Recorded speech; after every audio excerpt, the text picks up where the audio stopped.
Welcome to Sean's Super Saturday Show. Today I have guest Joe Gilder from Boneyard Audio. He's going to be talking to us about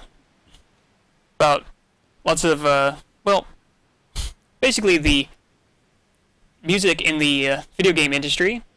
And of course I'm Sean, your long-haired host, something host. So how you doing, Joe? Oh, I'm good, thanks, Sean. How you getting on? Yeah, thanks so much for joining me today. No worries. Thanks for inviting me on. Yeah, I'm happy to have you here. And so tell us a little bit about yourself and this Boneyard Audio thing. It has nothing to do with necromancy, does it? Well, just double checking here. Not quite, no. Really? Don't worry, nothing weird. How about geckomancing? Or it mances geckos? Never mind that. So yeah, so what is Boneyard Audio and what do you do there? So Boneyard Audio is a studio that I run. I guess I put it together about 3 years ago. Really? The aim is to create music and sound effects for the video game industry. It's mostly focused at indie developers, I guess. That's the kind of level. And I do take on projects outside the game industry as well. So I've done film, art installations, anything that comes along, really. But gaming is definitely where my passion lies. So that's what that's what I'm focused towards. Yeah, I've definitely glad to hear that you're focused on the indie scene, because it's, I don't know, it's certainly doing well, and everybody, just having the help out there. You do a lot of you're pretty affordable, aren't you? I mean, at least for game developing. Yeah, I mean, because I'm aimed at the indie market, obviously my rates have got to reflect that. They've got to, 'cause studios that don't have a big budget or a big publisher behind them have got to be able to afford them. Yeah, it's certainly a good thing these days. So, how did you get started into video game music anyways? I mean, how does one start into that? I mean, I just kind of, whistle and hum tunes every now and then, so, I really don't know. Well, I guess I'm quite a musical person, really. I started learning the piano from a young age, and then switched to the keyboard because I was a bit more interested in kind of more modern music. Really, I was classically trained on the piano, and at the time I wasn't so into it. I gradually became more interested in things with synthesizers and electronic music. Then also switched to the electric guitar, learned that for a while, ended up focusing more on keyboard, and that kind of led me towards computers and audio software on the computer, recording, sequencing. Just kind of went from there, really. Do you get into a lot of techno stuff, or do you get more like the AAA movie style system? What, in terms of the music that I write or that I listen to, or? Mostly write, but I would like to know your opinion on either one. I do a bit of everything. I love writing for big orchestral, kind of almost filmy stuff, I guess. But then I love doing more kind of chilled out electronica stuff.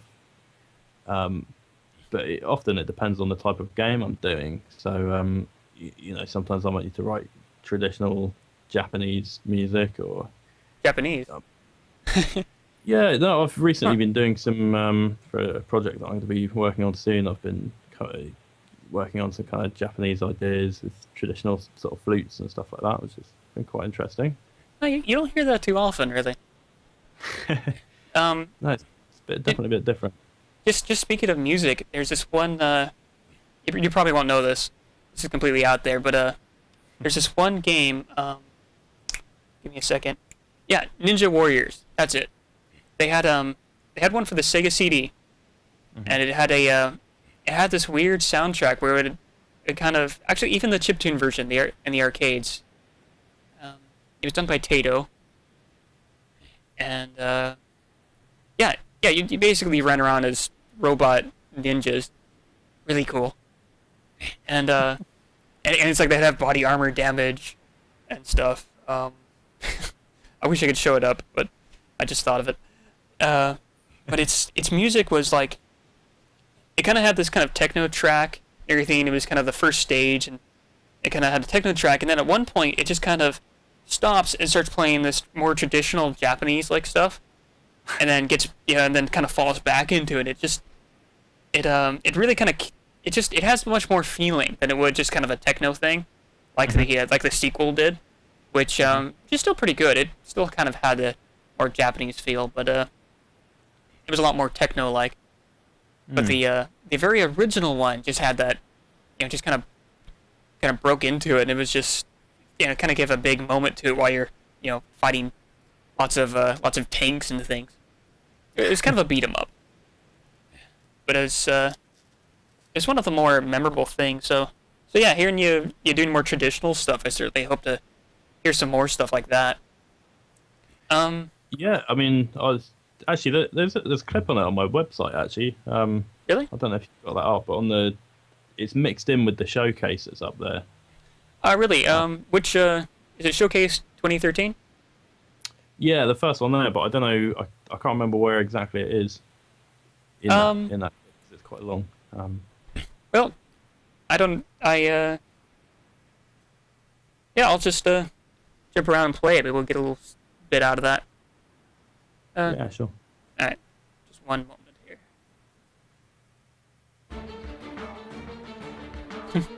Yeah, it starts out with the. It starts out with a big movie soundtrack thing. Let's see, it's dry middle. Yeah, here in the middle, you've got that nice kind of lounge room sound. Oh yeah, another one.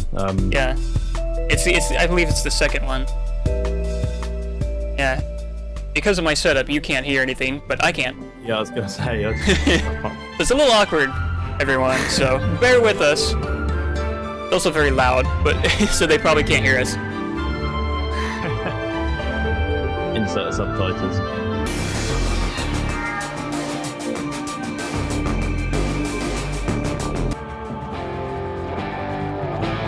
I love that guitar. Kind of a little closer to the middle. I was about to headbang to that, but it's not metal. It's more... Oh, yeah. Kind of industrial electronic one with the sort of strings as well. Yeah. What game does that remind me of? It's this one cowboy... You know what? Just every cowboy game that was on the Super Nintendo. Yeah, there we go.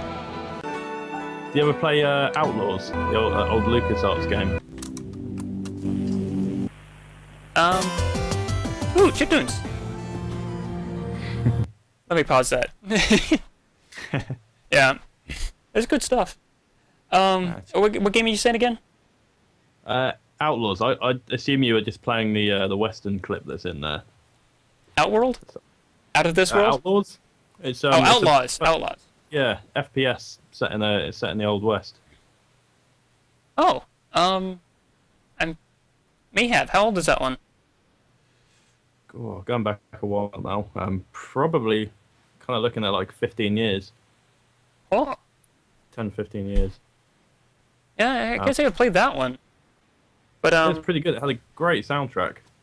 Wait, was that like a Duke Nukem or Doom style one? A little bit, yeah. It was an FPS, and the graphics were kind of cartoony. I may have played it. Maybe I could find that later. But I definitely love those old, those old 2D, fake 3D type games. Yeah, the old early 3D stuff. I love that stuff. Castle Wolfenstein. That kind of thing. Yes, definitely Wolfenstein. And that soundtrack was all very movie-like. I tend to forget. Well, or was it? It's hard to remember. It wasn't really all that memorable. I think it was quite minimal, as I remember it. Kind of sinister sort of synthesized strings and stuff as you're creeping around the castle. Yeah, it was the intro that was the most memorable. It's definitely the That's intro. funny 'cause I don't remember the intro. Yeah, it I don't know. It just had the sound that was just kind of did its thing correctly, I guess. It Then there was Doom with had the kind of MIDI guitars. Oh, that's some headbanging stuff right there. I just headbang to absolutely nothing and lose my headphones. Yeah, that's great. Yeah. But yeah, I'd love to get some music up right about now, but you know, what? Let's get into another topic instead, because Sure. I'm professional. Let's, you focus a lot on the indie games, and indie scene and all that. But what do you think about the AAA music these days? Where, I mean, they really don't have that tune like they used to do. Yeah, that kind of tune and rhythm. I mean, some still do, but kind of have that Indiana Jones style thing. But most of them, it's kind of those big movie soundtracks where it's supposed to give more feeling than it's supposed to give a memorable tune. And yeah, and the indies right now are kind of sticking with the more tune and melody thing that I tend to be looking for in the AAA thing. But yeah, what do you think about the two? Do you think the indies are doing better, or AAAs, or well, in general, what's your take on that? Well, I can see your point. I mean, when you look at, I don't know, one of the early sort of SNES Mario Brothers games or something, it would have a tune. You could sing along to it. You remember the tune. I mean, you could probably sing it now. It's that memorable. You don't have to. Don't worry. It's too memorable, the Mario stuff. Oh gosh, don't get me started. But there really was a focus on that, wasn't there, of having a tune. Yeah, and these days you don't get that so much. It tends to be more atmospheric, more kind of epic, cinematic, as you said. Yeah, more of a dun dun da da da dun dun dun dun da da da, something like that. Yeah, exactly. I guess that kind of comes with bigger production values, wanting to go with a bigger sound, and I think people they come to expect that to a certain extent. I mean, if you bought Skyrim and it had a kind of 8-bit happy melody, I'd love that. You kidding me? I would have bought that twice if they did that. I mean, I know it's playing on my nostalgia, but if they, well, you know what? I think actually somebody did someone actually did an add-on for that, or oh yeah, yeah, they actually did an add-on for that. It changes all the music to the Zelda music, and oh nice, okay, that's pretty cool. and yeah, and Ocarina of Time music. So technically you could have that. I would love to hear somebody do an original chiptunes track of Skyrim. Specifically for Skyrim. That would be. I've always wanted to hear stuff like that. But Maybe I'll do one for the next show. But yeah, yeah. That'd be awesome, actually. But I'll have to talk about that later. But yeah, so you were saying that about the if they had chiptunes on there, what were you saying about that again? Well, I think the music really it's kind of, as games have developed, as the style of games have developed, the music's changed with it, and I think as games have grown from something like I don't know, one of the original Zelda games like A Link to the Past, and again you've got your kind of retro music that works really well with the style, and if you had a kind of modern Zelda soundtrack over that, it wouldn't work. But likewise, if you took that old Zelda track and you put it over one of the newer Zelda games, I wouldn't expect that to work either, just because it's a different environment really. The world is just a more modern style, and I think the music needs to reflect that. It needs to be appropriate for the game.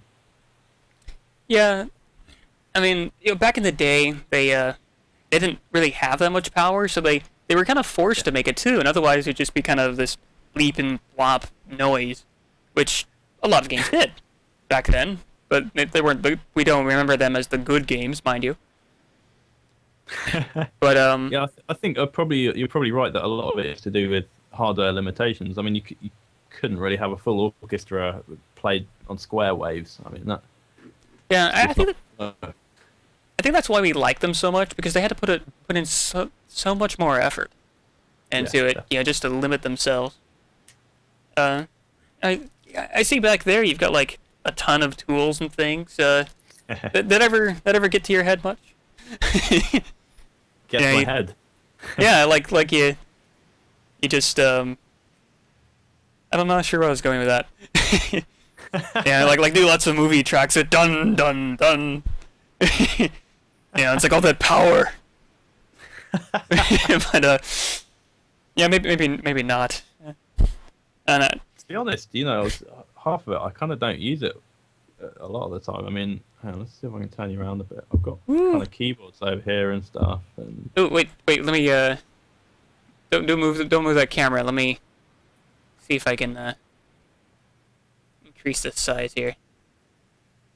Oh, there it is. Bring that up. It's a nice keyboard. Is that a 1980s Casio? No. at the top. I'm kidding. Oh. I have no idea about music stuff. I do actually have a 80s Casio back in the house here somewhere, but some of those make really good sounds actually. Yeah, they don't make those anymore, so it's kind of a unique sound now. Right. Yeah, no, definitely. I mean, I know people actually. Some of them are quite sought after. There's a little Casio. It's called like the SK5 or something, and it was a sampler, a really early sampler. You can record like 5 seconds of audio on it or something. I think that's the one I have, or I have one like it. Yeah, you can actually record audio. Oh no way! Yeah, those are awesome. I'd love one of those. I don't know if it still works, but my dad used to make a bunch of. I think he made a monkey song once with it. And I used to play with it all the time because you just put it right into the keys. You can't see me typing on my keyboard, breaking everything. But yeah, I actually have one of those. Yeah, it would take me too long to go get it. But you know what? Maybe next time. Maybe we'll have to get you on again. I'll just have to do an audio jam. I'll do bass, the very very very basic bass. The Teenage Mutant Ninja Turtles bass, because they were in concert once. Bad memories there, but they were in concert once. And what was it? Was it Raphael or no? It was the Michelangelo, I think. They had the one-string bass. I mean, one-string bass. Yeah, they thought kids were pretty stupid back then. Yeah, actually, you know what? That never changed, did it? Nowadays, kids shows they stop and it's like, okay, now to explain to you what we just talked about. But they yeah, but yeah, back then they were pretty bad too. But it was a little more funny though. But yeah, I could do the one-string bass style, and you could do all your magic. Speaking of that, you actually did the intro I just played earlier, and you gotta thank you for that. Yeah, you gave me a good deal on that one. And no, it's good fun to work on actually. Because I mean, I'd love to do more chiptune stuff. I've not really had the opportunity to work on a proper, like a retro game with a retro soundtrack, like going back to a proper kind of old school retro. Yeah, I highly suggest you do more Game Boy sounds, because that just had this original sound, especially the very first one, which you have one of those, don't you? The original Game Boy. I do. Yeah. Right here, actually. Yeah, you showed that earlier to me before the show. Those are just awesome to just stare at for a bit. Yeah, I mean, when I was a kid, I was always a bit of a sort of techno kid, which is why I just wanted the transparent one, because I was fascinated by just being able to see the insides of it and all the bits that make it work.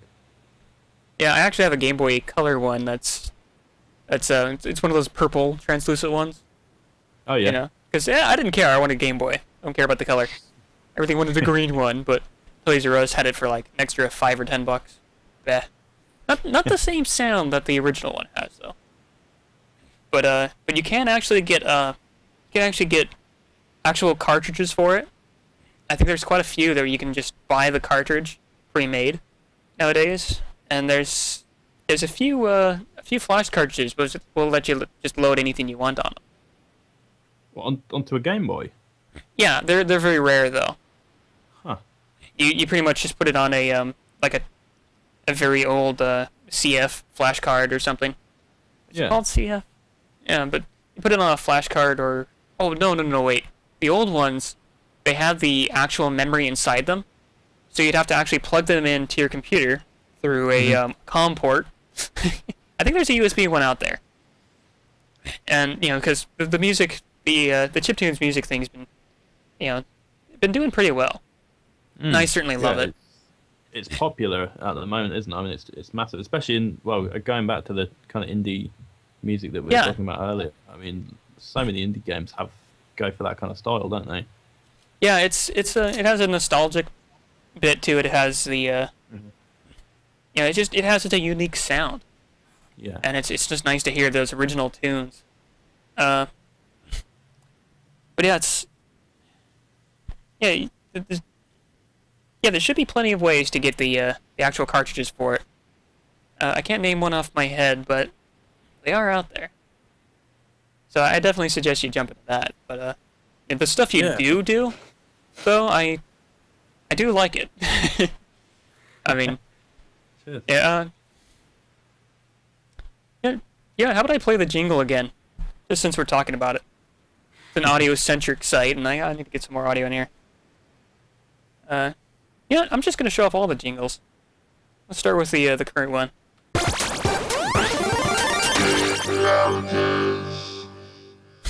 I love that. It just kind of starts like an game intro sound. How did you do the voice audio? The voice, the bit loaders. Yeah, was that actually your voice, or did you have it synthesized? Yeah, no, it's my voice run through a vocoder. Huh. So actually, I'll turn you back around here. This keyboard at the top here, which is a Korg. That's got a vocoder built into it, and you run a microphone through it, and it processes your voice and just puts it to certain harmonics, which is how you get that kind of tuned robot sound. That's pretty cool. Yeah, I knew I recognized your voice in that. So how did you do the chiptunes part? Is that all through the system itself, or did you do that from the keyboards? That's all done. That was all done on the computer with plugins. There's a great plugin called Magical 8-Bit, which is free to download, and it's quite basic, but it does a really good job of going for getting a kind of retro square wave sound. Lots of little things you can tweak just to kind of tune it to exactly the right. What's the plugin for exactly? You can use it for any digital audio workstation, basically. So Cubase, really? Logic, Pro Tools. Oh, well, that's a good idea to find it. Yeah, Magical 8-Bit. I'll have to remember that. The other good one, I can't remember exactly what it's called now, but it's like a sound effect generator, a retro sound effect generator, and you choose the type of sound that you want, like explosion or laser gun, and it kind of randomly adjusts the parameters. Oh, that one! I've seen that one. Yeah. That's Yeah. I can't bring it up again. I'll lose my wonderful background there. But yeah, I remember that one. That's a pretty good tool. You can actually download it, and I think for Flash games you can actually pipe that directly into your game. So I think they have the source code, so you can have it automatically generate sounds for you. Oh, that's cool. So actually use it as your audio engine. Exactly. Yeah. I was always excited about that thing. But but yeah, there's another one I know of, which is what was it called? Yeah, retro board or retro something. It's an application that's made specifically for emulating the old NES style There's one for the Genesis one. Again, I don't have the names offhand, but but it's you check out a place like chipmusic.org. Mm-hmm. You actually check out the forums there. They actually have a lot of links for that. I highly suggest it for any would-be devs out there, like myself. A very would-be dev. I try. Got Craft Studio at least. So yeah. Real quick, what did you think of the You were talking about retro stuff and everything. What did you think of the original Mario Brothers Land, the Game Boy one? Oh, the Super Mario Land. That was the first Game Boy game I ever got. Really? Which actually makes it the first video game I ever got. Yeah, I think the first Game Boy game I actually played was this weird Tailgater game. It's kind of a puzzle platformer. Before I actually got to Mario Land, that was always highly sought after for me. Yeah, there's my video. Got that popped up now. But yeah, that had like a weird soundtrack, don't you think? Yeah, it didn't really have any kind of resemblance to the Mario games that were on the consoles at the time, like the SNES. That we were talking about this earlier. Actually, the kind of really recognizable Mario theme. Well, before we're recording. Did we not talk about? Oh, okay. You're recording now. Didn't know. Yeah, it just didn't have any kind of resemblance to the Mario Brothers theme that everybody would recognize. They'd come up with something completely new, which... Yeah. I am actually playing that now, by the way. Got a little audio in there, but yeah, nice green style. I played more of the black and white one. I still got it. They actually had some weird designs that actually line up coins to fall down on. They'd have more, the blocks were tiny. Mario was tiny. But, oh, and the fire flowers, they always made the thing pop up. Or bounced it. Yeah. They bounced on the ground. And turtle shells exploded. The heck? Yeah, it's like, that was a complete mind trip there. I missed that. I love it. What was your favorite level? I have to say the underwater stage. Oh, in the submarine. Oh yeah, the submarine stage. That was my absolute favorite. I just loved vehicles and underwater stuff. That's why I liked Sonic games so much. You'd go underwater and you'd run through space and Tails would drown, and that wasn't my favorite part. But underwater in Sonic, I always used to hate that, having to get the air bubble. And oh yeah, it's much easier nowadays. And I died. Well, pop the audio off that for a moment. But what was your favorite stage in that game? The Egyptian one. I think it was the third level. Always like the Egyptian one. Yeah, it's like the first stage had pyramids, and then you go inside Egyptian. Yeah, you'd go inside the pyramids. Yeah, exactly. And I remember when I discovered this secret at the beginning of that level, where if you went back a bit, there was an invisible block that made a little platform that lifted you up to the top, and you could basically just run along the top of the whole level and skip out most of it. Just like the first one, yeah. just like the original NES game had. It had little secrets like that. Yeah. So yeah, they put a lot of thought into it. Yeah, they did. You think about that. But yeah, still, it was really cool. You'd actually go inside the pyramids instead of go underground for some reason and go inside a castle. But no, these are freaking pyramids. Ah. So the airplane one was pretty good as well. That was the last level, wasn't it? Airplane? Yeah, the airplane was the last. Airplane was definitely the last. The very last level. On the few occasions that I actually managed to get up to that level. Yeah, it was always very hard, but if you take your time with it, you can get more lives and things. But you had to do the whole thing in one run, didn't you? There was no save function. You couldn't come back later. Or if you got game over, you had to start from the beginning. Yeah, you didn't have to you couldn't have a password. You couldn't save. You had to do it in one run. That's it. You'd have continues here and there, but oh no. Yeah, kids got it too easy these days. Kids got it too easy. Yeah, me. I'm almost from the Commodore 64 days, so Huh? yeah, I don't remember too many games from that one. And I could, yeah, but I remember more than Nintendo because when I was old enough to actually remember things, I had a Nintendo. So, but yeah, games were hard and I liked them. Yeah, back in the day, we didn't just get a Pikachu. Oh no, we had to go through an abandoned factory with asbestos everywhere, and when we found the Pikachu, it was half dead. But we had to run him to the Poke Center, through all the snow, 5 feet deep.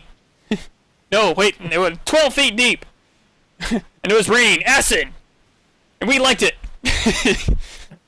Do you remember a lot of the older days? I don't know if you're an old guy like me, but I don't remember it quite like that. I'll be honest. But yeah, well, I mean, Pokemon was a little hard back then, but it wasn't that bad. Yeah, it was pretty hard compared to. Well, I like the newer stuff today because there's more stuff to do and more, things to work on and all that. But the original Pokemon though was a massive game. There's so much to do in it, wasn't there? I'd Yeah. love it. Well, I mean, I don't know. It was a little kept more record of basic. how many hours he'd spent on it, didn't it? And hey, it still had plenty to do, especially for back then for a handheld game. It had a ton to do. But it's funny actually that you brought that up because that's a game that happens to be in the back of my Game Boy. That's what that was. That's what that game was. Yeah, I actually I gotta bring it on my screen to get it, but I actually have the red and blue copy of that with the actual box, so I'm happy. Oh, nice. Yeah, they don't work. The games don't work anymore. They don't save, but but yeah, they hit me back then. A crazy Nintendo propaganda, or whatever they called it. And again, actually, Pokemon had really good music, and it was like we were saying earlier, it had a tune. It was just it wasn't a kind of it was quite epic. It was quite epic, but yeah, when you fight, it was epic, but when you're walking around, it's all happy good times. Yeah. Until you get to Lavender Town. Yeah, they actually said they might have actually caused kids in Japan to kill themselves. It's a rumor. It didn't actually happen. But Nintendo actually removed the audio in the remake. So, they actually removed the song in the remake, so because it was just too dark. I'm trying to remember that now. Yeah, it didn't bother me too much. With the ghost, the tower in it. With the ghosts, and they talk about dead Pokemon and how the rival actually one of his actually died, which happened to be one of the ones you fought earlier. So you may have actually killed it. I don't know. It's looking into that, it gets kind of dark. You don't realize how dark that game really is. There's your mother, who's a single. She's a single mother. Your father's been missing for who knows when. They don't talk about it though. Just too hard. Anyway,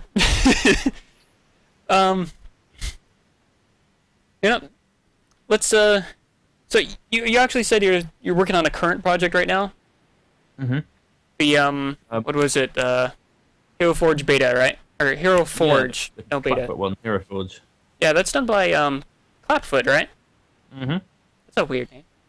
It's like Claptrap from Borderlands, but why does that remind me of Ninja Turtles? Foot Clan, that's it. Yeah. Clapfoot. I'll have to get them on here and ask them how they got that name. Because that's... Huh. It's kind of unusual, isn't it? I don't know what it means, but... It's got a good ring to it, though. It's quite memorable. Yeah. And, let me play a little bit here in the background. It shouldn't be too loud, so we can talk over it. Mm-hmm. But, so what was it like working on the audio with that game? Was it, they tell you they wanted this epic soundtrack bigger than Skyrim, bigger than movies, and or something like that. I'm trying to come up with something here, but... Well, really, they, I mean, you can see from the style of the visuals, it's got a kind of cell shaded look to it. I mean, they were influenced by the Legend of Zelda, the Wind Waker style. I think I can hear that. It's not quite like, you know, it has that big epicness, but it's, yeah, it got a little bit of tune to it, yeah. Oh, there it is. There's the tune. I've been playing it on my Xperia Play. The sort of direction we were going for is they wanted to keep a kind of retro vibe, so they wanted to influence by kind of Zelda, Final Fantasy, that kind of old school vibe. But then we've gone with modern sounds. So I mean, you can hear the orchestra is, rather than going for a kind of 16-bit or MIDI style orchestra, we've wanted to go for more modern sounds, make it more realistic. But I've tried to stay in the spirit of, you know, the more kind of classic 16-bit music in terms of the harmony and melody that I've been using. It has a very epic feel to it. And just to comment on the game here, it's from what I've played and from the video here, it's very it's like Mahjong or card matching almost. Yeah. The kind of, there's the tactical stage where you're playing a 3D mahjong to try and build up your moves, and then it goes on to the battle round, and that's based purely on what you did in the previous round. Yeah, do you get to play a lot of the games when they send it to you? They just keep sending you betas so you can get an idea for it? Yeah, not always. I mean, it depends on the company and how far through the game is, but with this one, yeah, they were kind of sending me versions of it, which is great because that really helps in terms of the music, and I did the sound effects as well. Helps in terms of that because then I can actually hear them in the game and see how they're working. Yeah, it makes a big difference. So I can really kind of get into the zone a lot more. Wait, when you do sound effects, do you have like lots of different props and things for that, or because I've seen those Disney cartoons where they have the they use a duck call for some random thing or something. All these goofy setups. Yeah, I'm building up a bit of a collection of props. I mean, I don't have a warehouse yet. If you go into a portfolio, they'll literally have a warehouse full of shelves of just everything you can think of, like different shoes, different pots and pans, just all kinds of different furniture, just everything that you could imagine making a sound. They have it. That's just the way to do it, isn't it? Yeah, just build a warehouse and collect a bunch of stuff. I don't know. For me, I might have to just improvise with something if I want to make my own sound. But a lot of the time, I improvise as well. A lot of the time, you'd be surprised at what you think something is. It doesn't actually sound how it does in the films, or games. You know, like a gunshot. When you hear that in real life, I mean, or if you try and record it, it's just kind of a pop. Yeah. You know, when you look at an action film or an action movie, it's got this kind of massive explosive sound, which is it's entirely fictional that it actually sounds like that. But it's cool and it explodes and bullet flies. It sounds way more awesome. Yeah, it's more epic. But yeah, I was a Boy Scout back in the day, so I actually had practice with a few guns and a musket. I've got my hand on a musket a few times too. Or cool. Is it called a musket rifle, or it was more of a rifle than a handheld, but it was something like that. Shows what I know. It was a ball and it was just a ball and gunpowder. I actually had to load the whole thing and shoot it off, and it made this big noise. But it was definitely more of a pop. It's shooting out of a cylinder, for crying out loud. But the exploding sound is certainly a lot more more fancy. Do you actually explode things though? Not usually. Because I don't see anything on fire there, so wouldn't expect it. No, well, I have done. I mean, to be honest, over here we don't have a lot of guns. I think that's for America. That's it's people don't really. I mean, we like our guns, but I don't think we have. It's not everywhere. You know, I mean, people. It's a lot of areas. People, we obviously don't want to bring a gun with us or all the time or something, but don't get me into a gun debate though. No, stick But to music. I do take pride in liking my guns though. I have to admit that. They say you Americans and your guns, like heck yeah. Heck yeah, I don't care if I look dumb. I like my guns. But I like more taking them apart and looking into all the little pieces and how they're put together, because it's essentially a slingshot. But okay, I'm going off track. But the closest I've got is won't be able to fit it all in, but I've got this that I use. I use it as a prop because it just makes. I don't know if you can hear that over the microphone, but it just makes a really noise. It sounds like a sword. It sounds like you expect it to sound. All I have is a wooden Shoto practice sword, so I got to practice with one anyways, but I wouldn't make any noise. I don't know. I like wooden swords. For example, I used that actually in Hero Forge to get a kind of just to get a swordy sound, and then mix that with lots of the kind of whooshes when they attack with a weapon. You can kind of do that with. Use that for the whoosh sounds too. Actually, I didn't use the sword. It actually sounded better just using a stick or a twig, because you can get much more of a. You can swing it faster, so you get a better sound basically. Yeah, not like a wood sword, which I keep talking about for some reason, but yeah, the whole stick swinging and everything, because that makes that quick noise. Mm-hmm. But yeah, that's interesting stuff. I loved all the dev talk and everything. So, but I think it's about time we start wrapping it up.